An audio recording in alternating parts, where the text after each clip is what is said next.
नमस्कार, आपका राज्य देख रहे हैं आप और मैं हूं आपके साथ शिवांगी जैन। खबर मुंगेर से है। मुंगेर से एक प्रेरणादायक खबर सामने आई, जहां युवा उद्यमी अमित कुमार ने अपने संघर्ष और मेहनत के दम पर सफलता की नई कहानी लिखी है। सीमित संसाधनों से शुरू किए गए नैरोलेक पेंट व्यवसाय ने आज अपना पहला स्थापना दिवस मनाया। इस अवसर पर अमित कुमार ने अपने कर्मचारियों के साथ केक काटकर खुशी साझा की और उनकी मेहनत को सराहा है। कार्यक्रम में भाजपा के विधान पार्षद लालमोहन गुप्ता भी शामिल हुए। उन्होंने कहा कि ऐसे युवा उद्यमी आत्मनिर्भर भारत के असली निर्माता हैं, जो न केवल खुद आगे बढ़ रही हैं बल्कि दूसरों को भी रोजगार दे रही हैं। अमित कुमार ने बताया कि शुरुआत आसान नहीं थी, लेकिन मेहनत, लगन और ग्राहकों के विश्वास ने उन्हें इस मुकाम तक पहुंचाया है। आज उनका यह व्यवसाय कई युवाओं को रोजगार दे रहा है, जिससे क्षेत्र में आर्थिक मजबूती भी आई है। स्थापना दिवस पर मौजूद लोगों ने उनकी उपलब्धि की सराहना करते हुए उज्जवल भविष्य की कामना की।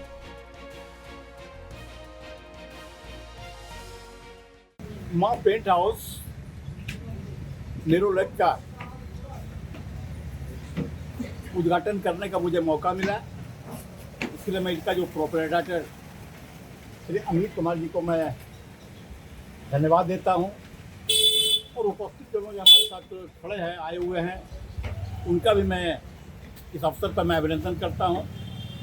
खास करके मैं अपने प्रोप्राइटर जो है नेरोलेक कंपनी का मैं आभार प्रकट करता हूं, मैं जो कि मुझ जैसे साधारण कार्यकर्ता को इस मौके पर उद्घाटन करने का जो अवसर मुझे दिया, मैं पुनः हृदय से मैं आभारी हूँ। इस अवसर पर मैं इतना ही कहना चाहूँगा, माँ नेरोलेक पेंट हाउस हमेशा प्रगति करते रहे, मैं इसके उज्ज्वल भविष्य की कामना करता हूँ। मुंगेर जिले के धरहरा थाना क्षेत्र के दशरथपुर गांव में वायरल वीडियो प्रकरण को लेकर राजनीतिक माहौल गर्म हो गया है।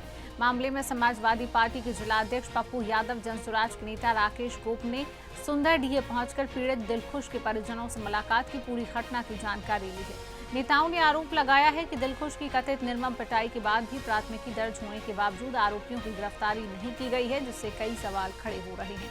उन्होंने कहा कि शराब से जुड़े विवाद को कुछ लोग जातीय रंग देने की कोशिश कर रहे हैं, जिससे क्षेत्र का सामाजिक माहौल बिगड़ सकता है। दोनों नेताओं ने पुलिस प्रशासन पर एक तरफा कार्रवाई का आरोप लगाते हुए कहा कि पीड़ित को पिटाई के बाद उचित इलाज उपलब्ध कराए बिना जेल भेज दिया गया, जबकि आरोपित खुलेआम घूम रहे हैं।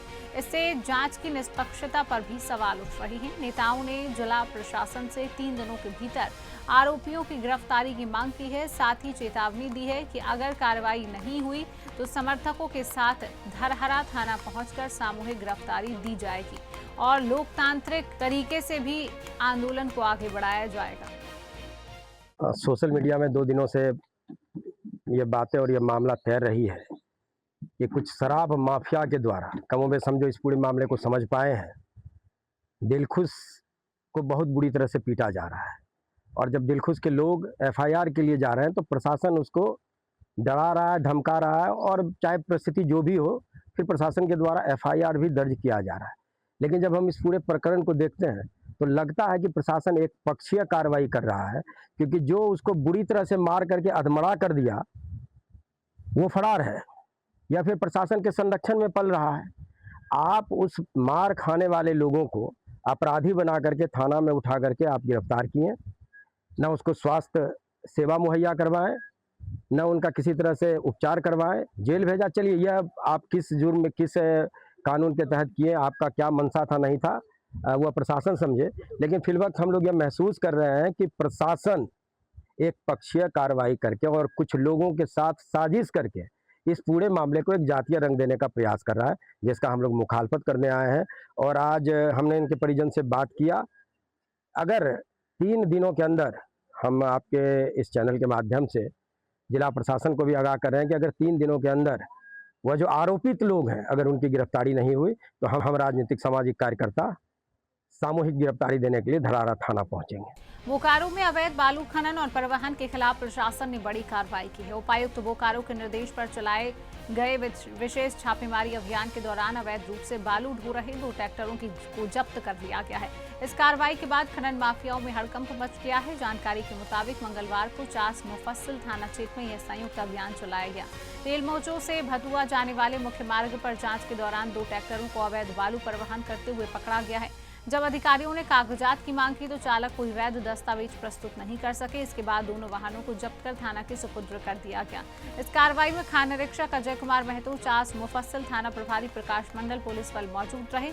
अधिकारियों ने साफ किया है कि जिले में अवैध खनन, परिवहन, भंडारण के खिलाफ लगातार सख्त निगरानी जारी रहेगी। दोषियों पर कानूनी कार्रवाई की जाएगी। प्रशासन ने इस कार्रवाई को खनिज संपदा की सुरक्षा, राजस्व नुकसान रोकने की दिशा में एक अहम कदम बताया है। साथ ही लोगों से ये भी अपील की गई है कि वे अवैध खनन की सूचना तुरंत संबंधित विभाग को दें। खबर लखनऊ अग्निकांड के बाद अब कानपुर में जिला प्रशासन और केडीए ने बड़ी कार्रवाई शुरू कर दी है। काकादेव कोचिंग मंडी क्षेत्र में केडीए की टीम ने व्यापक अभियान चलाते हुए कई कोचिंग सेंटरों पर सीलिंग की कार्रवाई की, जिससे इलाके में हड़कंप मच गया। जानकारी के मुताबिक प्रशासन की टीम जब काकादेव कोचिंग मंडी पहुंची तो कोचिंग संचालकों में अफरा तफरी का माहौल देखने को मिला। केडीए अधिकारियों ने बताया कि अब तक 30 से 35 स्थानों पर सीलिंग की कार्रवाई की जा चुकी है। अधिकारियों का कहना है कि अभियान आगे भी लगातार जारी रहेगा ताकि नियमों के उल्लंघन और सुरक्षा मानकों की अनदेखी पर सख्त कार्रवाई की जा सके। इस पूरे मामले पर केडीए सचिव अभय कुमार पांडे ने जानकारी दी है। कल एक लखनऊ में जो है दुखद घटना हुई है जिसमें 15 लोगों की जान चली गई और यहाँ पर कानपुर में जो काकादेव क्षेत्र है यहाँ पर भी कोचिंग इंस्टीट्यूट्स जो है बड़ी संख्या में है और यहाँ पर बहुत सारे बच्चे बाहर से भी आसपास के जनपदों से आते हैं और यहाँ पर कोचिंग इंस्टीट्यूट्स में वो अपना पढ़ाई करते हैं। तो उसको देखते हुए जो लखनऊ में कल घटनाक्रम हुआ उसके बाद भी रात में भी कार्रवाई की गई थी। लगभग 22 इस तरीके की कोचिंग्स पे सीलिंग की कार्रवाई की गई थी।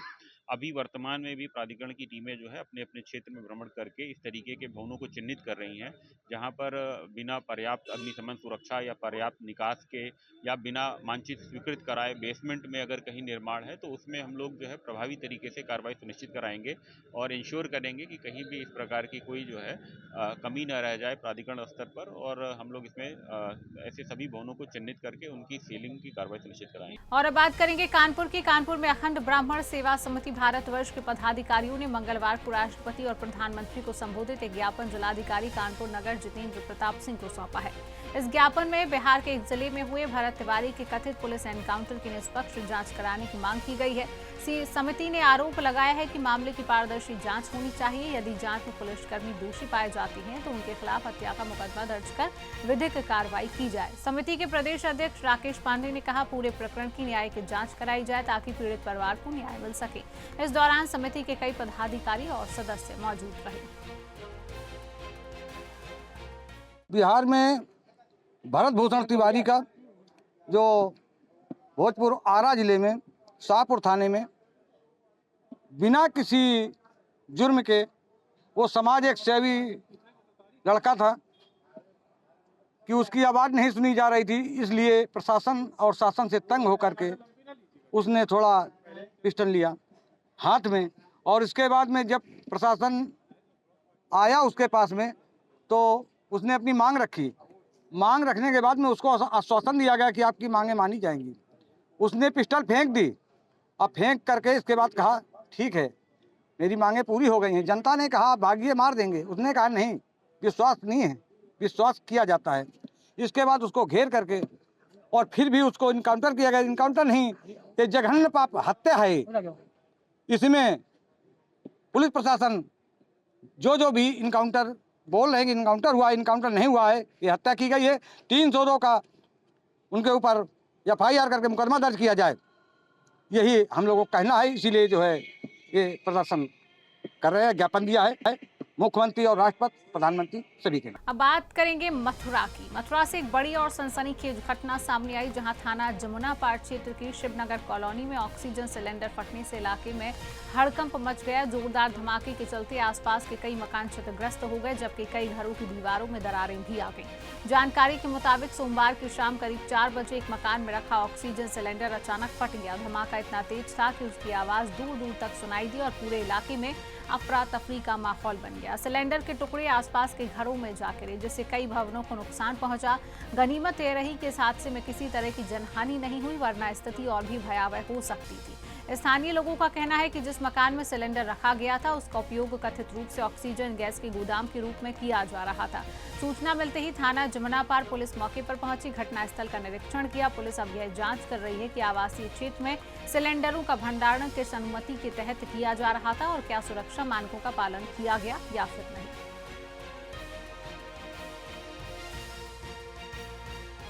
यहाँ ऑक्सीजन का सिलेंडर फट चुका है। कहाँ कैसे आया तुम्हें, कैसे मालूम पड़ी ऑक्सीजन सिलेंडर फट गया?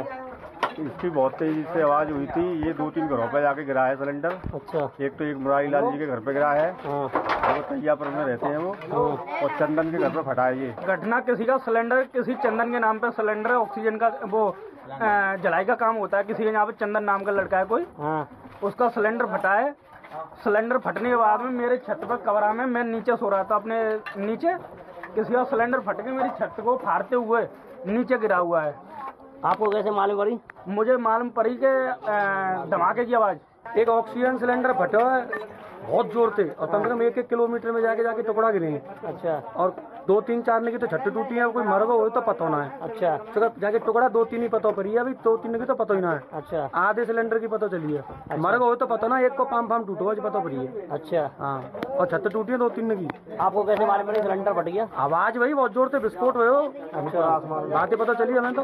और अब बात करेंगे मुजफ्फरनगर से बड़ी और सनसनीखेज खबर है, जहां देर रात सिविल लाइन थाना क्षेत्र में पुलिस और एक कुख्यात अपराधी के बीच भीषण मुठभेड़ हो गई। चेकिंग के दौरान पुलिस ने जब एक संदिग्ध कार को रोकने का प्रयास किया तो उसमें सवार शातिर बदमाश ने पुलिस टीम पर ताबड़तोड़ फायरिंग शुरू कर दी। जवाबी कार्रवाई में पुलिस ने भी मोर्चा संभाला। मुठभेड़ के दौरान कुख्यात अपराधी सतपाल उर्फ सत्तू के दोनों पैरों में गोली लग गई। इस मुठभेड़ में 2 पुलिसकर्मी भी गंभीर रूप से घायल हुए हैं, जिन्हें इलाज के लिए अस्पताल में भर्ती कराया गया है। वहीं घायल बदमाश को मेरठ रेफर किया गया। पुलिस के मुताबिक ये आरोपी 4 राज्यों के 8 जिलों में वांछित था। इसके खिलाफ लूट, डकैती, अपहरण, बलात्कार, गैंगरेप जैसे गंभीर मामले दर्ज हैं। बताया जा रहा है यह शातिर अपराधी नाबालिग लड़कियों को बहला फुसलाकर अपने साथ ले जाने और अपराध को अंजाम देने के मामलों में भी शामिल रहा है। 3 दिन पहले दर्ज एक मामले के बाद पुलिस ने एसओजी, सर्विलांस समेत 10 टीमों का गठन कर इसकी तलाश शुरू की थी। देर रात हुई इस कार्रवाई में आखिरकार पुलिस को बड़ी सफलता मिली। इस पूरे मामले पर एसपी सिटी ने भी जानकारी दी। देखिए, आज थाना सिविल लाइन क्षेत्र में थाना सिविल लाइन पुलिस जनपदीय स्क्वाड प्रभारी जो कि दरोगा मोहित के निर्देशन में sub inspector Ajay Gaur, surveillance ASP साहब के निर्देशन में इंस्पेक्टर महावीर, इंस्पेक्टर राजीव, इन सभी की टीमों के अथक प्रयास के बाद आज थाना सिविल लाइन क्षेत्र में एक कुख्यात अत्यंत खतरनाक एक पंजाब का अपराधी जिसका नाम सतपाल उर्फ सत्तू है, उसको आज मुठभेड़ में गिरफ्तार किया गया। इस अपराधी के बारे में आपको बताऊं, इस अपराधी के ऊपर 2 दर्जन से ज्यादा मुकदमे दर्ज हैं। मुंगेर में भारतीय जनता पार्टी नगर परिषद अंतर्गत वार्ड संख्या 1 के बूथ संख्या 18 और 19 पर मंगलवार को जनसंघ एवं भाजपा के संस्थापक नेताओं में शामिल डॉक्टर श्यामा प्रसाद मुखर्जी की पुण्यतिथि को बलिदान दिवस के रूप में मनाया गया है। कार्यक्रम की शुरुआत डॉक्टर मुखर्जी के चित्र पर पुष्प अर्पित कर श्रद्धांजलि देने के साथ हुई। इस अवसर पर कार्यकर्ताओं, पदाधिकारियों ने उनके राष्ट्रवादी विचारों, त्याग, देश की एकता, अखंडता के लिए किए गए संघर्ष को याद किया है। जिला उपाध्यक्ष शंभू शरण राय ने कहा कि डॉक्टर मुखर्जी का जीवन राष्ट्रभक्ति और साहस का प्रतीक है। वहीं जिला महामंत्री अम्बरीश चंद्र सिंह ने कहा कि एक देश में 2 विधान, 2 प्रधान और 2 निशान नहीं चलेंगे का उनका संकल्प आज भी देशवासियों के लिए प्रेरणा है। अन्य पदाधिकारियों ने भी उनके योगदान को याद करते हुए उन्हें राष्ट्रीय अस्मिता का प्रतीक बताया। कार्यक्रम में बड़ी संख्या में कार्यकर्ता, स्थानीय लोग मौजूद रहे। श्यामा प्रसाद मुखर्जी जी का भारतीय संस्कृति और भारतीय राजनीति में बहुत बड़ी पहचान थी। एक स्तंभ के रूप में जाने जाते थे। भारतीय जनसंघ एवं भारतीय जनता पार्टी के संस्थापक सदस्यों में से एक थे। इनका जो विचार था, इनका जो राजनीतिक विचार था, अंत्योदय और एकात्म मानववाद, इनका जो विचार था उसका अर्थ ये है कि अंतिम पावदान तक जो जन कल्याणकारी योजना है वो वहां तक पहुंचे और भारत एक समृद्ध राज्य बने। इनका केंद्रीय मंत्री भी कुछ समय के लिए थे, लेकिन इनका विरोध ये था कि ये हिंदुस्तान में 2 निशान और 2 संविधान के विरोधी थे। इसी के विषय पे इन्होंने अपना त्यागपत्र सौंपा। जनसंघ काल के भारतीय जनता पार्टी के संस्थापक सदस्य अमर शहीद श्यामा मुखर्जी जी के 74वां बलिदान दिवस पर हम लोग अपनी श्रद्धा सुमन अर्पित करने हेतु आज भारतीय जनता पार्टी मुंगेर जिला के महामंत्री भाई अमरीश चंद्र सिंह उर्फ डिक्की सिंह के आवास पे और बूथ संख्या 18-19 के सभी प्रबुद्ध मतदातागण, भारतीय जनता पार्टी के समर्पित पदाधिकारी और कार्यकर्तागण सभी लोगों ने मिलकर के श्यामा प्रसाद मुखर्जी जी का शहादत दिवस मनाने का काम किया और उन्हें अपनी श्रद्धा सुमन अर्पित करने का हम लोग काम किए। संभल से एक सनसनीखेज मामले में पुलिस को बड़ी सफलता मिली है, जहां 6 साल के मासूम बच्ची के साथ हुए दुष्कर्म के मामले का खुलासा पुलिस डॉग मैरी की सूझबूझ और प्रशिक्षण की बदौलत संभव हो सका है। मामले में 3 दिन तक आरोपी का कोई सुराग नहीं मिल पा रहा था, जिसके बाद डॉग स्क्वाड को जांच में शामिल किया गया। घटनास्थल से मिले गमछे की गंध सूंघकर डॉग मैरी सीधे आरोपी के घर तक पहुंच गई, जिससे पुलिस को अहम सुराग मिला और जांच तेज हो गई। बबराला थाना क्षेत्र में 18 जून की शाम बच्ची घर के बाहर खेलने निकली थी, लेकिन काफी देर बाद भी वापस नहीं लौटी। परिजनों की तलाश के दौरान बच्ची घर से करीब 200 मीटर दूर तालाब के पास झाड़ियों में अचेत अवस्था में मिली। उसे तत्काल अस्पताल ले जाया गया, जहां से पुलिस को सूचना दी गई। जांच के दौरान पहले आरोपी की पहचान नहीं हो सकी थी, लेकिन डॉग स्क्वाड की मदद से पुलिस को दिशा मिली। बाद में पुलिस कार्रवाई के दौरान आरोपी संदीप को मुठभेड़ में पैर में गोली लगने के बाद गिरफ्तार कर लिया गया। उसके पास से अवैध तमंचा कारतूस भी बरामद हुए हैं। एसपी कृष्ण कुमार बिश्नोई ने डॉग मैरी की सराहना करते हुए उसे 10,000 रुपए का चेक देकर सम्मानित किया। उन्होंने कहा कि मैरी की सटीक ट्रैकिंग ने एक बार फिर साबित किया है कि आधुनिक पुलिसिंग में डॉग स्क्वाड बेहद प्रभावी भूमिका निभा रहा है। आज जनपद संभल में बबराला थाना क्षेत्र चमन सिंह नामक व्यक्ति के द्वारा बताया गया कि उसकी 6 वर्षीय बच्ची के साथ में रेप की घटना कारित हुई है और वो बच्ची झाड़ियों में मिली थी। पुलिस के द्वारा तुरंत इस सूचना पे मौके पे पहुंचे, फॉरेंसिक टीम को भी साथ ले जाया गया। तो वहां से एक एग्जिबिट है, पुलिस को एक गमछा है, वो बरामद हुआ। पुलिस के द्वारा आसपास गांव में सीसीटीवी या विभिन्न तमाम लोगों से पड़ताल की, लेकिन कोई लाभप्रद सूचना नहीं मिली। इसके बाद में मेरे द्वारा वहाँ पे मैरी जो डॉग है, हमारी डॉग एक्सपर्ट है, उसको भेजा गया। उसको जब मौके पे ले जाया गया और वो जो गमछा है वो सुंघाया गया, तो वह मैरी जो है वो संदीप सन ऑफ हरसरूप नामक व्यक्ति के घर पे उस गमछे को लेकर पहुंची। तब इस बात का शक गहरा है कि क्या ये व्यक्ति इन्वॉल्व है। जब उसके घर पे पूछताछ की तो वो व्यक्ति वहाँ से फरार हो चुका था। कल देर रात्रि पुलिस के द्वारा जब दोबारा दबिश दी गई, तब उस व्यक्ति ने पुलिस पार्टी पर फायर किया। उसके जवाब में पुलिस ने भी जवाबी फायर किया और उसके पाँव में गोली लगी।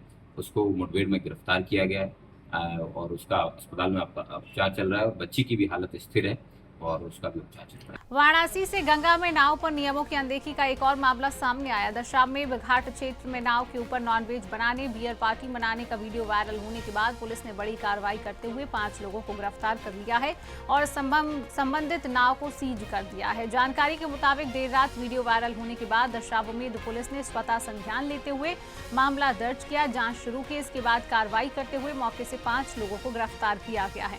आपको बता दें कि इससे पहले भी गंगा में इफ्तार पार्टी, डीजे और अन्य आयोजनों को लेकर विवाद सामने आ चुके हैं, जिसमें पुलिस ने 14 लोगों को जेल भेजा था। एक बार फिर इसी तरह का वीडियो सामने आने के बाद प्रशासन ने सख्त रुख अपनाया है। पुलिस अधिकारियों का कहना है कि गंगा की पवित्रता और नियमों के उल्लंघन को किसी भी कीमत पर बर्दाश्त नहीं किया जाएगा और ऐसे मामलों में आगे भी सख्त कार्रवाई जारी रहेगी। एक वीडियो जो कि आपत्तिजनक वीडियो घाट का है, वो वायरल हो रहा था, जिसका संज्ञान तत्काल दशाश्वमेध पुलिस के द्वारा लिया गया। वीडियो में दिख रहे जो व्यक्ति हैं उनको चिन्हित करते हुए सभी जो 5 व्यक्ति हैं उनको पुलिस हिरासत में लिया गया। चौकी इंचार्ज के द्वारा जो है सुसंगत धाराओं में अभियोग पंजीकृत किया गया। सभी जो पुलिस हिरासत में लिए गए हैं उनके विरुद्ध अग्रिम विधिक कार्रवाई की जा रही है।